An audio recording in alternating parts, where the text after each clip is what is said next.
so we can track your attendance. So I'll reshare that in chat. And then as Julia said, please put your questions in chat and we will pause later on to do Q&A. And thank you again for joining us. So are we ready for the other Carrie? Hi, everyone. I'm Carrie Thoma. I'm the International Programs Manager at International Student and Scholar Services. Really happy to be partnering with the College of Graduate Studies, Way to San Jose program, and a Career Center on this, and especially to have our special guest speaker here, Dr. Sarika Pruthi. It's my honor to introduce her. Dr. Pruthi is an Associate Professor of Entrepreneurship at the Lucas College and Graduate School of Business at San Jose State University, where she teaches introductory and advanced courses in entrepreneurship and international business. Her research on immigrant and social entrepreneurship, venture capital, and private equity finance has been published in top peer-reviewed journals. Dr. Pruthi is passionate about the cause of innovation and student success. She organizes the Silicon Valley Innovation Challenge, an annual business ideas competition, and advises Delta Gamma and Ideas Students Clubs here at San Jose State. Prior to joining San Jose State, Dr. Pruthi taught and researched at King's College London, University of London, and the University of Nottingham in the United Kingdom, where she also earned both her master's and PhD degrees. We're really pleased to welcome Dr. Pruthi tonight as our guest speaker, and I'll turn it over to her. Thank you so much for being here. Thank you, Carrie, for your very kind introduction. Thank you, Julia, and thank you, Carrie, for having me over. I appreciate the sponsorship of the College of Graduate Studies, the Career Center, and the International Student and Scholar Services as well. You've already introduced me, but I'd like to start by saying I teach 5 different courses at San Jose State. In case any of the students here today is looking to join, I'd love to have you in my class. I teach Introduction to Entrepreneurship, Global Entrepreneurship, Global Dimensions in Business. Developing your entrepreneurial potential is not current. It was offered in the past. And then, of course, an MBA class in entrepreneurship as well. I research in the areas of venture capital and immigrant entrepreneurship. I do a lot of cross-border research, and that is nicely based on my connection with 3 different countries, including the United States, of course. But I moved here from the UK and I have roots back in India. And so I study venture capital firms and how they enter other countries, their strategies and their investment operations. And most recently, I'm looking into transnational entrepreneurs as a class of immigrant entrepreneurs and the role of their social networks in founding and growing their ventures as well. So today's topic is the role of culture in global workplaces. And I'd like to start with an example. So in the late 1990s, there was an effort to develop state-of-the-art chips, and American, German, and Japanese scientist teams came together. And this was a state-of-the-art facility in New York. So apparently, colleagues from Toshiba were closing their eyes during the meetings. American colleagues were speaking English in small individual offices all day long, and German colleagues were doing too much planning. So there was something going on which was not really compatible across these people from different nationalities. And the outcome of this was a lack of trust and failure of the joint venture. Another little incident to begin with, and this is of course about Walmart and Walmart trying to enter into Germany also in the late 1990s. Employees did not like saying Walmart all the time before each and every shift. Walmart's practice of spying on their co-workers and monitoring conduct really closely was also not acceptable in Germany. And also, cashiers were ordered to be smiling all the time. This was not considered normal for Germans who do not like smiling at strangers. And there was also a lot of movement to do with going green and recycling. And this was not compatible with Walmart's plastic bags and packaging. Outcome, Walmart was forced to exit Germany, lost 200 to 300 million per annum at that time. So I think It's clear where we are going. And this is the role of culture in doing international business. And that's the topic of the day. So hopefully by the end of this talk, we will learn something about the role of globalization in the global workplace. I'd also like to discuss the challenges of culture in global workplaces, and then towards the end, outline some strategies for dealing with these types of cultural challenges. So to begin with, I'd like to talk a little bit about globalization as an overview, to introduce what's driving the global workplace, what do they look like? And then I'd like to talk about the role of culture in two special contexts. And my expertise, like I said, is in venture capital. It's also in small firms and international startups.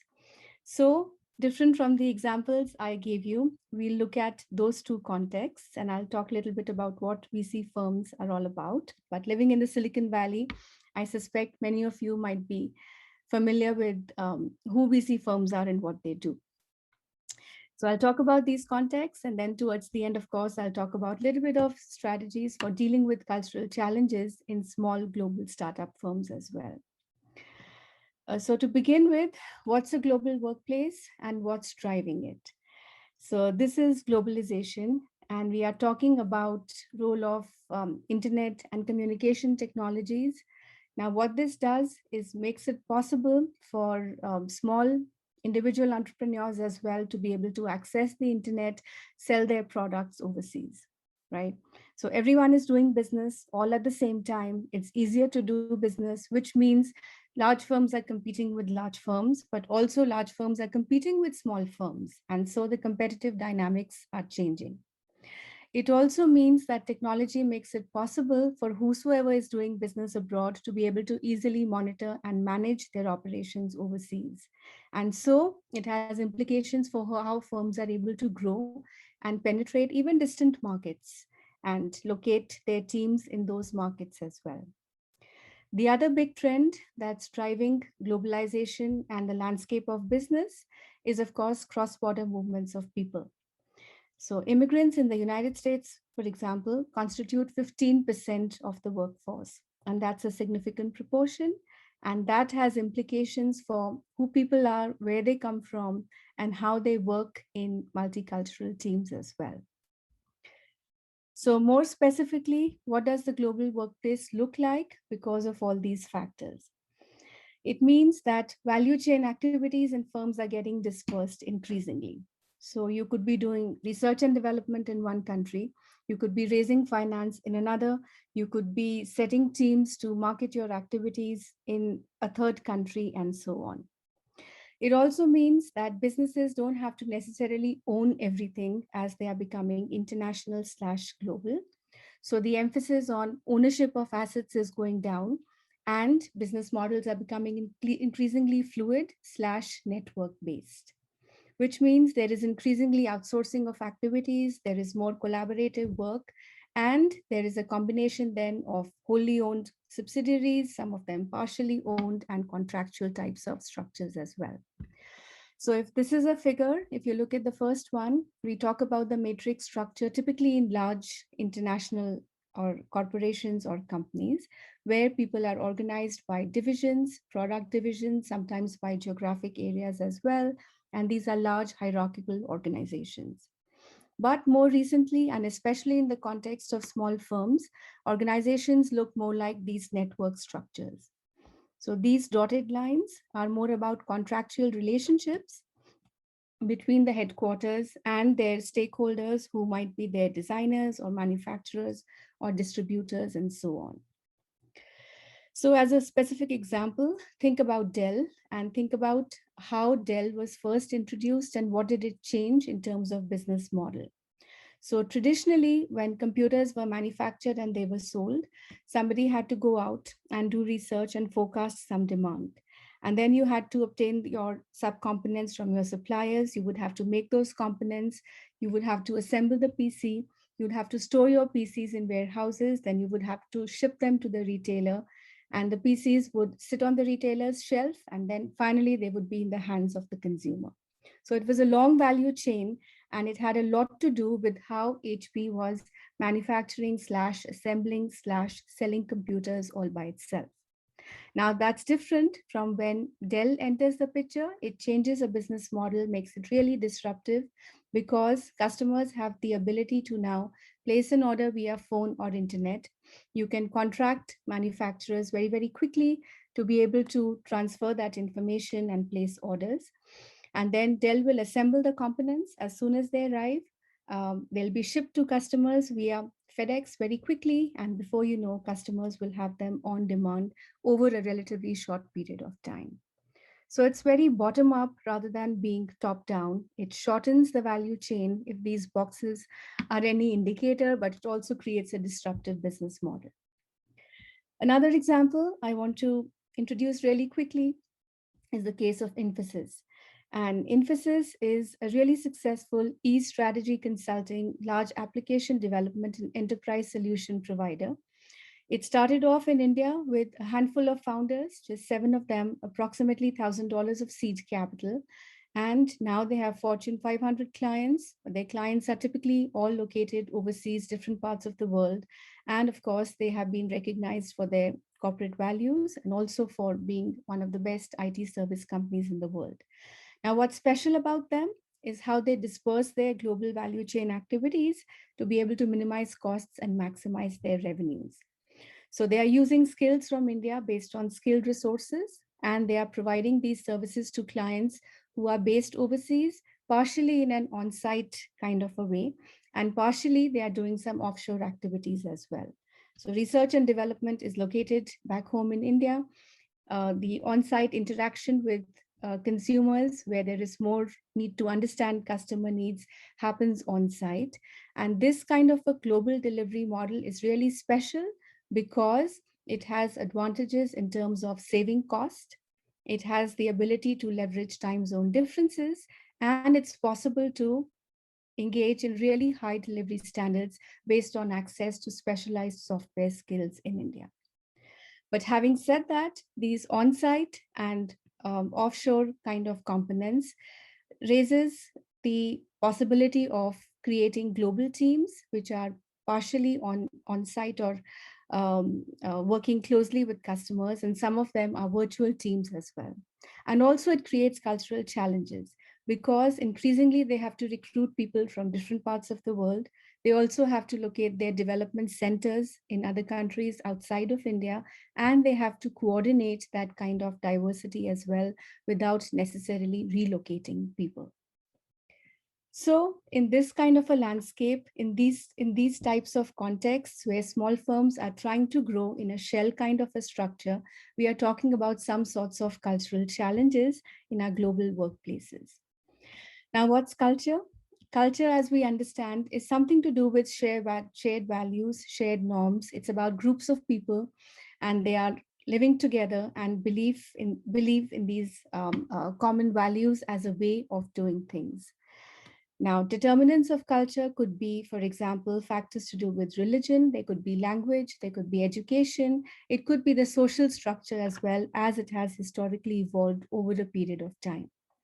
Now, one of the seminal studies in the area of culture is Hofstedes Dimensions. And I mentioned this because it's really relevant in a global context and its implications for workplace practices as well. Now, there are 5 dimensions here, and these have to do with power distance, uncertainty avoidance, individualism, collectivism, masculinity/femininity, and Confucian dynamism as well. And these dimensions were based on Hofstede's research, 100,000 observations in IBM, sometime in the late 1960s, early 70s.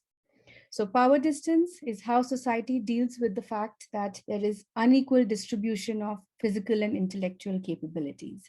In other words, some cultures might emphasize hierarchy, might have more respect for people who are seniors or who are more than them in terms of age, as for example. Uncertainty avoidance is, of course, the ability to be able to deal with uncertainty and tolerate ambiguous situations. This also has some implications for how people work at the workplace. I'll talk about it in a minute. And then, of course, whether societies believe that there is more emphasis on individual values versus the group that is important. Masculinity and femininity have to do with, for example, the emphasis on materialistic aspects, which is like the male masculine gender, or soft values, that's the feminine kind of gender, and that's the connotation. And finally, long-term orientation has to do with attitudes towards time and beliefs in reciprocation of gifts and favor, and also saving face. Those kinds of values are important in some societies. So if you look at this table, it creates these indices based on Hofstede study and actually provides numbers against different countries as a measure of the extent to which these dimensions are important. So if you look at the first one, India, Brazil, and Philippines are really high on power distance. So hierarchy and respect for seniority and age is more important in those countries than in some others. Uncertainty avoidance is really high in countries like Japan, Pakistan, and Thailand. If you look at individualism, however, United States is one of the top ranked countries because the emphasis is on individual values and ambitions as compared to, for example, the beliefs of the group. And if you look at long-term orientation, countries like Japan, Brazil, India are the ones that place much more emphasis on long-term kind of thinking versus short-term goals. Now, these values have implications for how small firms operate. And of course, my context is the entrepreneurial context, both firms that provide money to small firms as well as global international startups as well. So I'll talk about two examples in the venture capital context. One is Benchmark Capital, based out of the Silicon Valley, and then the other is Arbor Ventures. So as a rough kind of an introduction, VC firms invest equity capital in startup entrepreneurial firms. They are long-term investors. They'll take typically, theoretically, minority stakes. They'll invest less than 50%, but they'll work really closely with their investees to be able to monitor them, provide some value-added services, and then to help them grow and introduce and commercialize their product or service innovations. So Benchmark Capital is a really well-known venture capital firm. They're responsible for early stage funding of companies like Dropbox, Twitter, Uber, Snapchat, and so on. And they invested, for example, 6.7 million in eBay in 1997, and then turned that into 5 billion by spring of 1999. And since their inception, they have paid out more than 20 billion to investors worldwide. So this firm has operations in London. They have offices in Israel, and they also have international offices in China, in India. And clearly, even VC firms need to recognize opportunities outside of the Silicon Valley. In that context, however, there are some cultural challenges of making those investments. For example, if you look up Benchmark Capital and read about their partners and their perceptions of going abroad, they'll talk about how in Europe, bootstrapping is needed to a much larger extent than in the United States. So entrepreneurs in the United States will not hesitate to go seek out friends, family, get money to be able to build their firms, even before they are investment ready for venture capital. But for Benchmark Capital partners to be investing overseas, they really have to work harder to get them to that stage. There is also more of a demand by European entrepreneurs to co-lead investments. They'll need typically multiple investors to work with. They're not really comfortable only interacting with one.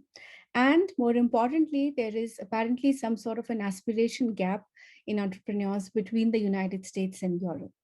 So just last week, we had a really interesting presentation by George Ferlinger, and he's responsible for Open Austria. That's an organization created by the Austrian government in the Silicon Valley to be able to support entrepreneurs, both back home from Austria and Silicon Valley startups as well.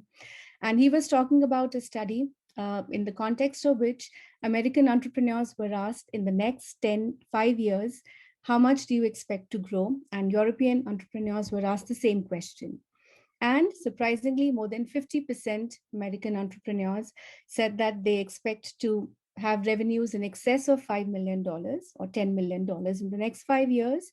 And a really small proportion, only 10% of European entrepreneurs felt the same. So these types of aspiration gaps really interfere with VC firms' willingness to attract lucrative opportunities and make those investments in Europe. And those factors are important in their screening process. One of the other aspects of culture that has implications for these types of investments is entrepreneurs' emphasis on control. So in developing economies, typically in Asia, entrepreneurs really don't want to give up control of their companies. And even when it's time to exit, they really want to keep those companies to themselves. And therefore, the negotiation process with the venture capitalist becomes a little bit more complex. I was also at one time talking with one of the partners at Arbor Ventures in the UK, and they had a really successful private equity firm. They were trying to go into India to be able to commercialize innovations at Indian universities. And in part, it had to do with the origins of Chris Mathias, who had come from India many years ago and felt like going back and doing some good through his private equity firm. And one of his examples really was interesting in the context of the role of culture, because he said that when he went to Indian universities and he pitched to them this idea of private equity firms coming in and helping local entrepreneurs, they were not really willing or receptive to this idea of innovation. And in large part, that was because of local cultural environment. So in India, education is placed at a pedestal. There's a lot of reverence for education. Also in religious terms, it's considered something that's really sacred. And so the idea of commercializing innovations born in universities is not viewed favorably to a large extent. So although of course recently attitudes are changing, but at the time he went there, which is about 10, 15 years ago, this was something that really hindered his ability to successfully commercialize those innovations. And so he had to really pivot his business model. Instead of using innovations from local Indian institutions, he had to go abroad and seek out innovations in other parts of the world, and then use some expertise in India to be able to create new products or services for the local market. So such can be the role of cultural challenges. There's another really interesting paper, and in the context of US-based venture capital firms going into China. And again, it talks about the implications of the local culture for the ability of VC firms to make and successfully operate and execute those investments as well. So VC firms have to do a lot of due diligence. They have to talk to entrepreneurs. They need to interview them at the time of screening. But in China, family factors are really important. And there are long extended families. And often VCs find themselves talking to so many different members of the family other than the focal entrepreneur just themselves.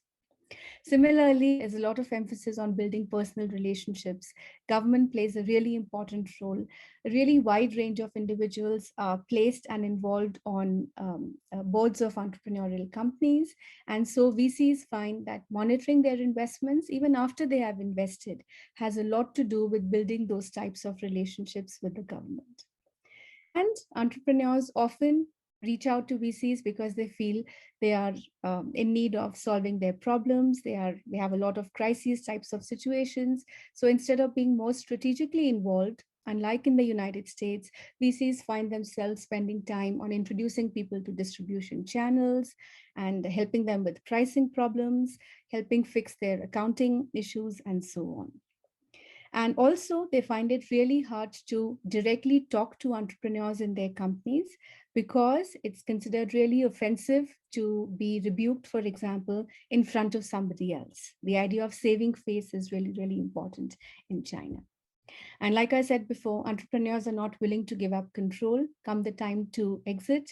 So they want to retain control of their companies. Often they want to buy back their firms from VCs rather than being willing to sell them to third-party investors when the time is right. So all of these factors really change the tone and nature of venture capitalist involvement in these types of developing countries, largely due to cultural differences. I also want to talk about the role of culture in international startups. So one side is venture capital, and then the other side is who gets VC money and how small firms grow. And living in the Silicon Valley entrepreneurial ecosystem, we know that small firms are really significant. So in the United States itself, approximately between 60 to 75% jobs are created by small firms, which means firms that have less than 500 people. And these are the types of firms that are growing really fast and rapidly as well. They are having operations in other countries because of, like we said, the role of culture, new disruptive business models, and some of them are growing to become companies like Facebook and Google and Yahoo, etc., that have significant implications for our lives as well in terms of the innovations that they create.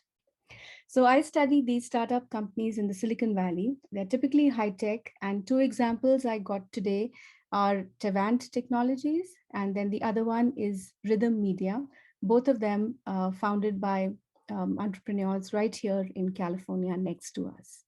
And again, a lot of my research is based on these high-tech startups penetrating India really early in their lives as well to be able to conduct their activities overseas. So India, as we discussed earlier, is a country where power distance is really high. There is high uncertainty avoidance, and there is high long-term orientation as well, looking at Hofstede's indices.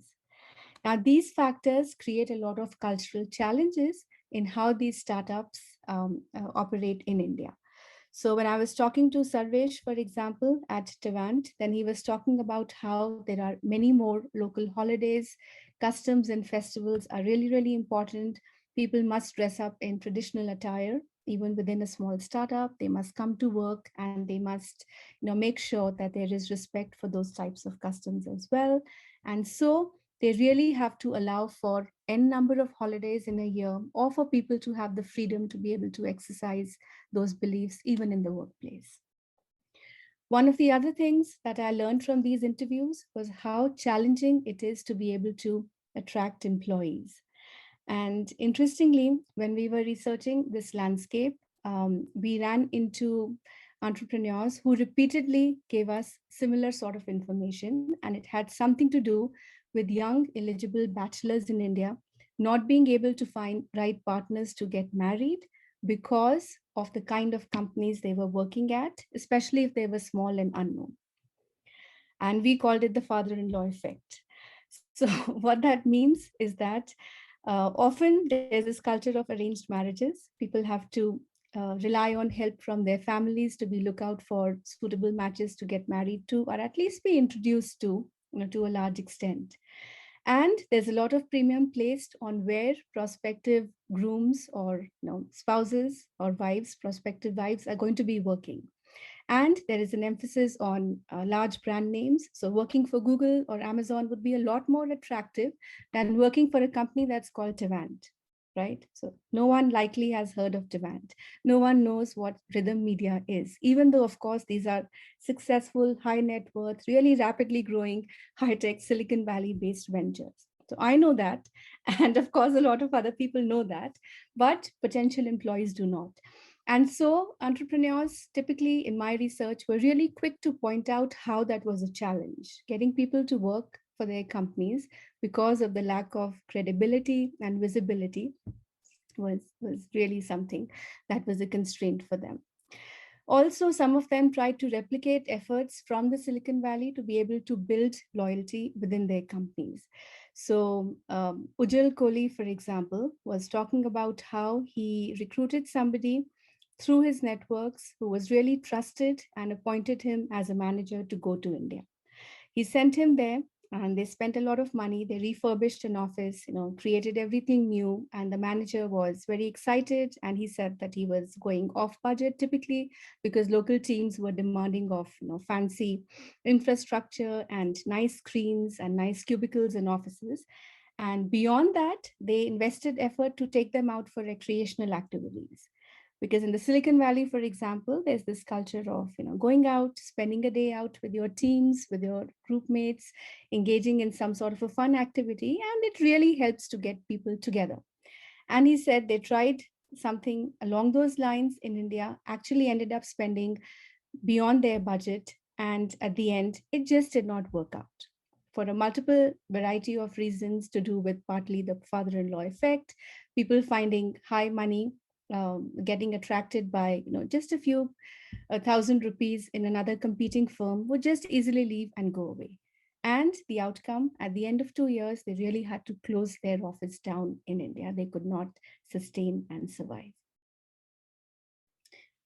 So, challenges of dealing with culture in different countries from a VC perspective in how they operate and monitor their investments, and also from a small firm perspective, these high-tech startups trying to penetrate another country and trying to recruit employees as well. So what do you do to be able to overcome these types of challenges? What types of strategies would you use? Now, there is a lot of literature in the leadership context, and I pulled up something from Steers and Osland, and Joyce Osland was a dear colleague a couple years ago. She's now retired, and she shared this material with me as well. And it talks a lot about building teams and building multicultural teams. So you get people from different geographies, and you help them to map out the differences, help them to engage effectively, build leadership skills. And it's important both for on-site teams, and it's also important in a virtual context. So global teams, by definition in a global landscape, refers to heterogeneous employees from 2 or more countries, sometimes 2 or more companies, who work together to coordinate, develop, or manage some aspect of a firm's global operations. And like we know, for example, in the context of Infosys, the on-site versus offshore virtual dichotomy becomes really important. But whatever the context, given these types of business models, managing cultural differences within multicultural teams in itself is a challenge. Large companies have lots of resources at stake. They invest a lot of money to be able to train their managers or people who are responsible for managing those teams. However, there are still challenges. And again, there was a study by a consulting company. It studied virtual teams, and it found that 89% of respondents were working in virtual teams. This is fairly recent data. At the time I pulled out this information, Steers and Osland 2021 was forthcoming. But in the last 12 months, like we know, these figures may have changed even more drastically towards working and operating through virtual teams. 80% said virtual teams were really critical to their productivity. However, 50% said that their team leaders were not adequately prepared, and 22% had never ever received any team training. And therefore, the importance of training in dispersed, multicultural, especially virtual teams to be able to overcome some types of global challenges. Having said that, in a small firm context, to be able to shell out a large amount of money, to be able to recruit trained professional managers, and then to be able to train them is another challenge. And so the strategies really have to be adapted, and they are slightly different. Now, if you go back to the example of Ujjwal, the Rhythm Media case that I was talking about just a few minutes ago, he said that he used his social networks, and because it was really important for him to trust whosoever he recruited to be able to head his operations in India. Now, that trust was significant, and the manager in question happened to be of Indian origin. He had known Ujjwal for a long period of time, but whatsoever, he had no local experience, market knowledge, or experience of previously working in India. And because of that, these challenges of being able to retain employees in those companies were really unknown to him. He tried his best. He tried to replicate those team building activities. It didn't really work out. And therefore, in these small companies, it's really important, if they are looking for people through trusted informal networks, to ensure that there is some sort of local cultural understanding. The second thing that these firms can do is use some sorts of informal controls, and not just in managing their operations, but even at the time of creating and forming their firms and building teams and hiring their employees. And one example that I got you is the case of Zappos. And some of you perhaps might know, Zappos is a really successful startup. It's a online shoe retailer, and they are really well known for their customer service. Their customer service is exceptional. So if you call them up, if you order shoes, you'll talk to a customer service representative, and they'll possibly encourage you to buy several pairs of shoes, not worry about whichever doesn't work. They'll be happy for you to return as many pairs and take whatsoever time it takes for you to make sure you're satisfied with your purchase. Now, that kind of exceptional customer service has taken a lot of effort to come about. It's come about because Zappos are really, really careful about their employees or about their human resources. So I'll have you watch a video and then maybe we can quickly tie in the importance of culture, the role of culture in building employee teams as well. So this is Tony CA, and he's the former CEO of Zappos. And this video is about 9 minutes long. I think we'll have some time before we end and hopefully have 10 minutes for questions as well. For us, we formalized the definition of our culture into 10 core values. And we actually didn't always have core values at Zappos. We've been around for 11 years, and it wasn't until 5 or 6 years into it that we rolled out our core values, because it was kind of something that a bunch of us, myself personally, resisted, because it felt like one of those big corporate things to do. And a lot of corporations they might call them core values or guiding principles or so on, but the problem is usually they're very lofty sounding. They kind of read like a press release the marketing department put out. They sound just like their competitors, and maybe you learn about it on day one of your job, but then it becomes this meaningless plaque on the lobby wall.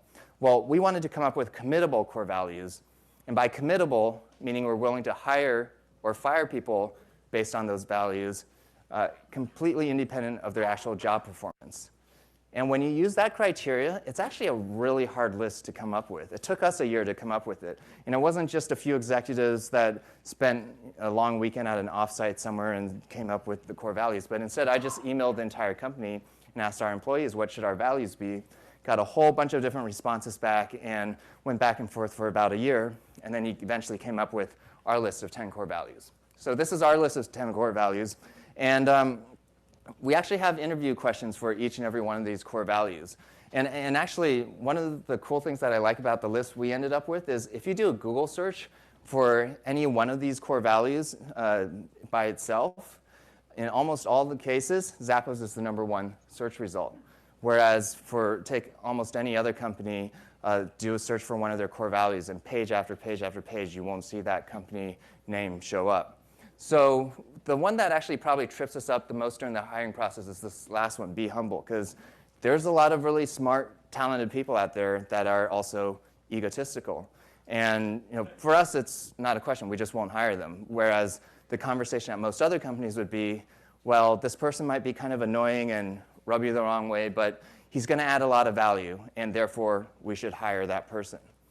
And that one person may or may not bring the company culture downhill, but I think if you keep making compromises like that over and over and over again, that's why most large companies don't have great company cultures. But it's actually probably the one that's hardest to actually ask an actual interview question for, because you can't just say, how humble are you? And they say, I'm the most humble person in the whole wide world, right? And so, but one of the ways we test for this is a lot of our candidates actually are from out of town.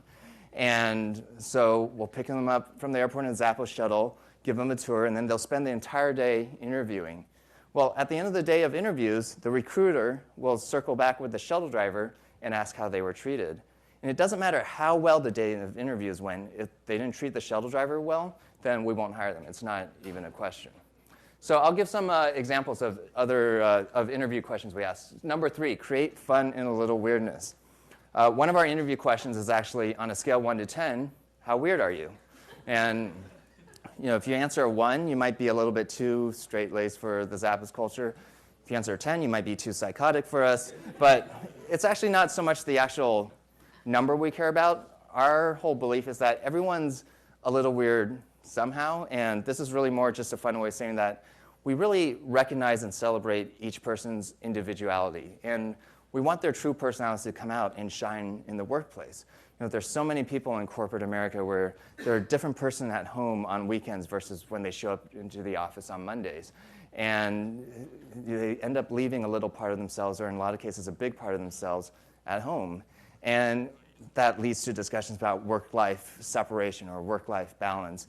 And for us, actually, rather than worry about work-life separation, we really think about it in terms of work-life integration, We want the person to be the same person at home or in the office, because what we found is that's when the great ideas come out. That's when their creativity shines, and that's when true friendships are formed, not just coworker relationships.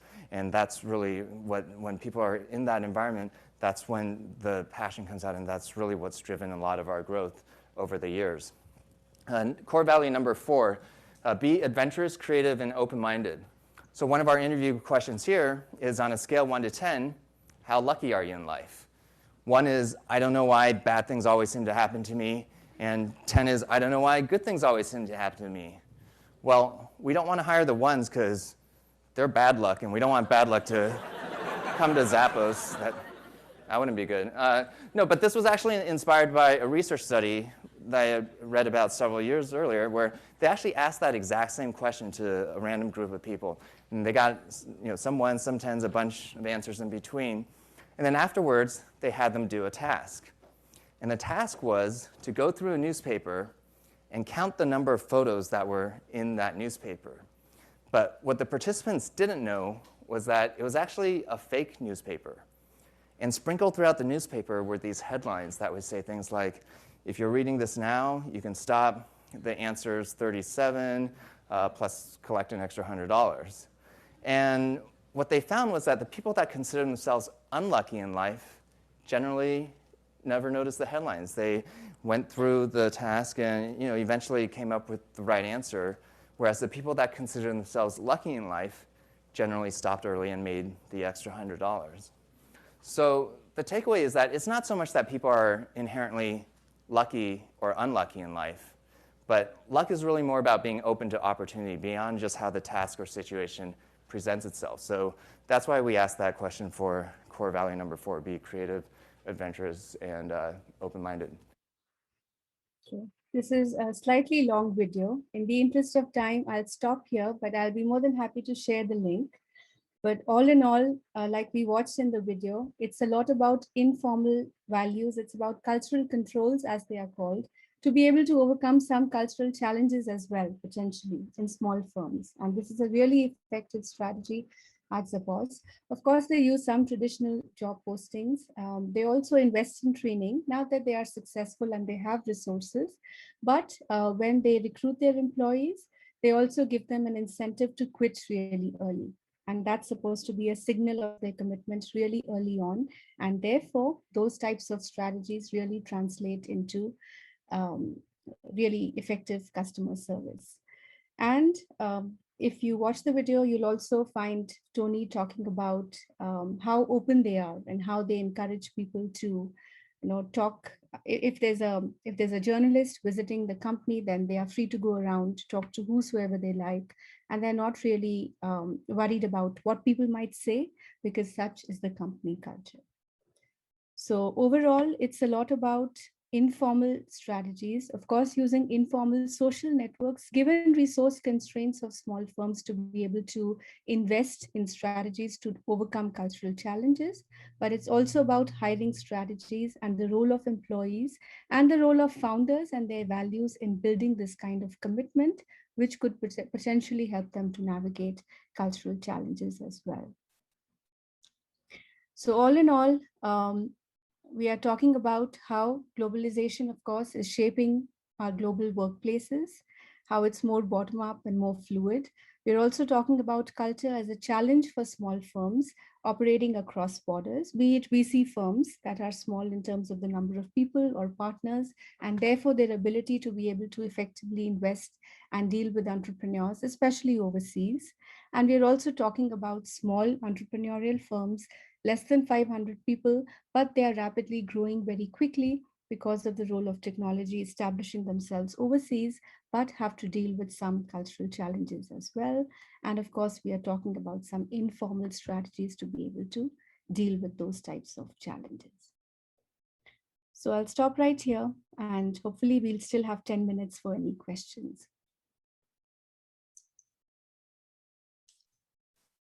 Okay, thank you so much. Yes, we do have time for questions. We have a small group here, so you can unmic yourself if you'd like to unmute yourself. I'm sorry, come in on your mics and ask questions, or feel free to type any questions in chat, and Julia and I will read those out for you. So feel free, please, to come in with any of your questions right now. I have a question. Hi, thank you so much for that presentation, by the way. I think it's so cool, the international experience you had, because that's something I aspire for, yet I have very little. But I was curious when you mentioned that one study about the aspiration gap. It's not something I'm quite familiar with. You said that I think it was Americans had like maybe 50% more or less felt like they saw a lot of growth, which was attractive to investors, whereas Europeans didn't necessarily have, or like, you know, boast that kind of confidence. Why do you think that is? Is that a cultural thing? Like, are they both just based off this mindset, like that lucky unlucky thing Tony was talking about, or do they actually have some kind of reason for their confidence or lack thereof? It's something about the culture of entrepreneurship. So if you look at the development of venture capital, for example, in Silicon Valley, VC means investing in startups right from the beginning, seed capital investment, the idea of taking risk, right? But if you look at venture capital in countries like Europe in particular, then VC actually means private equity, which means there are investors, they want to invest in firms, but they want to give equity investment more in existing firms wanting to restructure them. So VC from the Silicon Valley has begun to travel to Europe because of this idea of entrepreneurship starting up. But to get people to actually engage in entrepreneurship historically has not been associated with Europe as much as it has been with the Silicon Valley. And of course, some factors have to do with, for example, in Europe, banks have been really important as a source of funding for startups, right? As compared to VC kind of firms. And also there have been a lot of family businesses, and so they want to restructure themselves. And so this idea of private equity funding to allow family firms to kind of grow vis-a-vis starting up, investing in new entrepreneurs. So it's a combination of reasons historically because of which the culture of entrepreneurship is relatively new. But regarding your question, I've heard it before. I've also heard it before in my class, and I've got kind of startling reactions. And when I first said it, I was largely basing myself on this benchmark capital case. It's a really interesting case study, and the partner is talking about how they are trying to penetrate into Europe, but they do see this kind of an aspiration gap among some other factors that are challenging for them. And then 2 weeks ago, or maybe 10 days ago, when I heard George Perlinger, like I said, and he's a representative at Open Austria, and he was actually referring to his own study. And he came up with the same insight. And, you know, it did tell me something. So I don't want to broadly generalize still. And it's also something that's very dynamic. I mean, cultures do change and evolve, but it takes a lot of time. But this is based on observations of people who are investing in startup companies, both in the Silicon Valley and Europe, who are working across these types of countries and have some sorts of observations about how ambitious entrepreneurs are, right? So Thank you. Hopefully that answers. Yeah, no, it does. And that's cool that your insights were also validated by someone else who found the same thing, right? You're thinking, I'm not crazy. Yeah, okay, cool. Thank you, Summer, for the question. That was a great question. An interesting answer too. Yeah. Other questions or comments that you'd like to share, please feel free to jump in. We have a few minutes, about 5 minutes. So we definitely have time for questions and discussion. And in the meantime, I saw that question from Cameron asking if the slides or the recorded lecture will be available online. The answer is yes, and I will post a link in the chat to where it will be posted, probably tomorrow afternoon.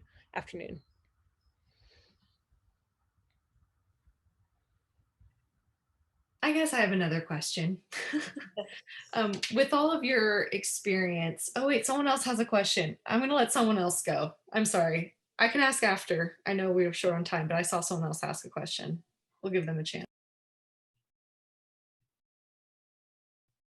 I can read it out if that's helpful. So Matthew asks, with the influx of capital into African nations, do you see nations or people or groups sacrificing their culture to receive capital? that's a really good question. Thank you, Matthew. Why do you ask this question? So is it the culture of, for example, lack of receptivity to outside sources of finance? And so if, for example, private investors are entering into Africa, then is that the concern or hesitation?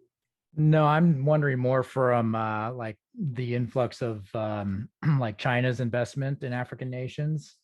There's been on a world scale, there's the danger of a new colonialism where, nations have to be careful when they're investing. It's not quite entrepreneurial, but just wondering if there's, because I see you shared that wonderful example of Walmart where they actually had to pull out of a country because their culture wasn't accepted within that country. But I was wondering if some nations are finding, or people groups might find it difficult to refuse that, and so they adapt to a foreign investor's culture in order to maybe sacrifice their identity for that. Sure. I think the idea is more about foreign direct investment, if I understand it right? Yes. And like you said, the connotation is imperialistic behavior because of large multinational corporations trying to invest in developing economies in particular, and therefore the risk of overtaking their culture. And I have experienced some of that, again, in the context of India, for example, because people are anti-McDonald's, right? They don't like the idea of, for example, some specific religious groups are not very comfortable with youngsters thronging together at McDonald's, and they see that as a Western influence, and they also don't like the idea of fast food and things like that. So in terms of cultural implications, yes, those are the spillovers of globalization, and that's a potential downside. But having said that, we also know how foreign direct investment is important because it creates jobs, it creates employment, because it generally uplifts economic standards in developing countries in particular, right? So it's a two-edged sword in some sense. Globalization is, we're living in a borderless world. So it has implications for how culturally we want to adapt and be receptive to other cultures as well in that sense, right? Thank you. And wonderful presentation too. Thank you. I hope that answers your question. It did. Thank you. Great. Thank you, Matthew. Summer, you had one question. I think we just got maybe a minute for one or two other questions. Do you want to jump in, Summer? And then we'll see if anybody else has any questions. If no one else has any. Okay, yeah, I was just going to ask, with all of your experience, did you ever come to a point where there was a big misunderstanding between you or another team, and you felt like it was almost the bridge was burned too far to ever come back? Like, I'm sure there's probably so many moments like that, but like maybe one that sticks out in your mind, like that was a learning experience. Maybe you were able to save the relationship, or, I'm always curious to hear those kind of, sorry to put you on the spot. It's hard to probably think of them when you have so many, but. Yes, thank you, Summer. But you did put me on the spot because I have an example to share, and I'm thinking, should I share it or should I not share it? But I will tell you within the constraints of our time, and I'm glad we have only 1 minute left then. This was in the context of my research, and I was dealing with a partner in India, and it was an academic context, and I had earned some grant funding. This was back in the UK, and I was faculty at King's College, and I was working with another partner in the UK as well. And I wanted a local partner because my research was on immigrant entrepreneurs, right, across the two countries. And I was really excited, and he came from a really reputed institution back in India, which gave me a lot of credibility. I did not know him well, but I trusted the business school, and therefore I approached him, and therefore I invited him to co-partner with me, and we made some agreements via email about how we would host a conference or a dissemination event. I can't remember all of those details exactly because this was now a few years ago. And then I found that some of those dates were changed on me and my other co-author in the UK. There was a lot of email communication, and I was really taken aback, because, for example, in the West, when you communicate via email, you that's really etched in stone, and you made a promise and you will deliver, and things will stay as is.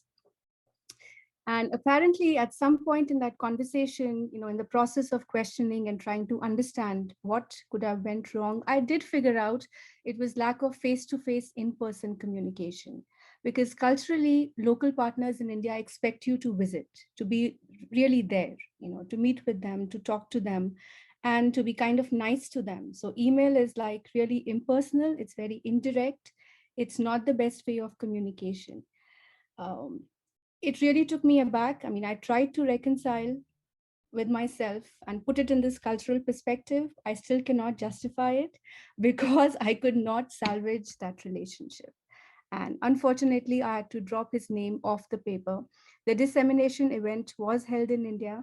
I did go there, but the partnership experience was not the best personal experience for me. And I still really strongly feel about it. But this was one of the takeaways for sure. Like I was not visiting them. And that kind of a cultural relationship had not happened, even though I'm from India. But somehow maybe I've lost that after having been here for many years. Maybe I could not keep up. Maybe something was lacking in some way. But their expectations were not met. I feel strongly in that sense. When I said whatever I've written via email is what it is, and I found it really hard to understand why somebody would not keep their word, right? So I did have that experience, yes. Well, thank you for sharing and being vulnerable with that. I'm sorry to bring that up, but thank you. There was a good takeaway from that then. And I think that's really good on your part, just to understand the other culture, right? And the empathy that comes with that and seeing both sides. So thank you.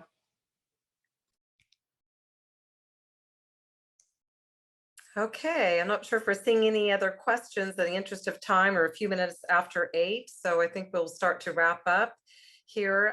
Thank you so much for all of you joining us today. Thank you, Dr. Pruthi, for your amazing presentation and insights that you shared with us today. And Julia's posted in chat where you can find the recording of this session. Feel free also to reach out to any of us. And I'm in the Career Center, Julia's College of Graduate Studies, Carrie Toma and ISSS. We're all here to answer questions and support all of you as students. So feel free to connect with us after today's event.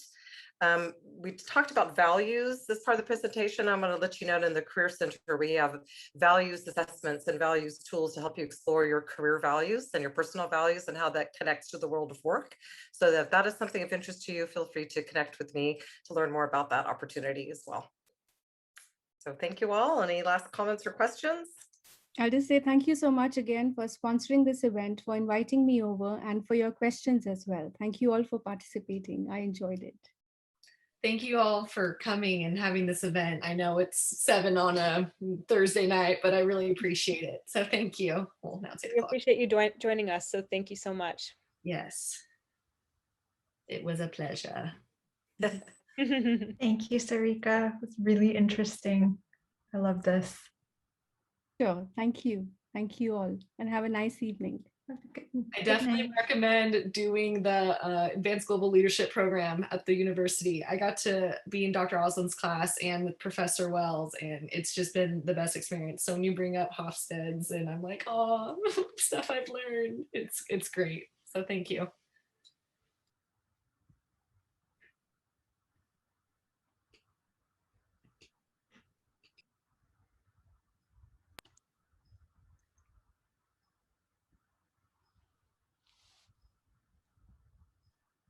Hi, Matthew. Did you have another question for us?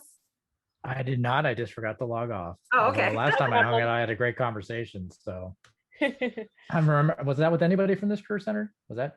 Oh, maybe not. All of you are awesome. So I appreciate all the different departments. Yeah. Thank you so much. Well, thank you. All right. Have a great night. You too. Thanks for coming. Thanks.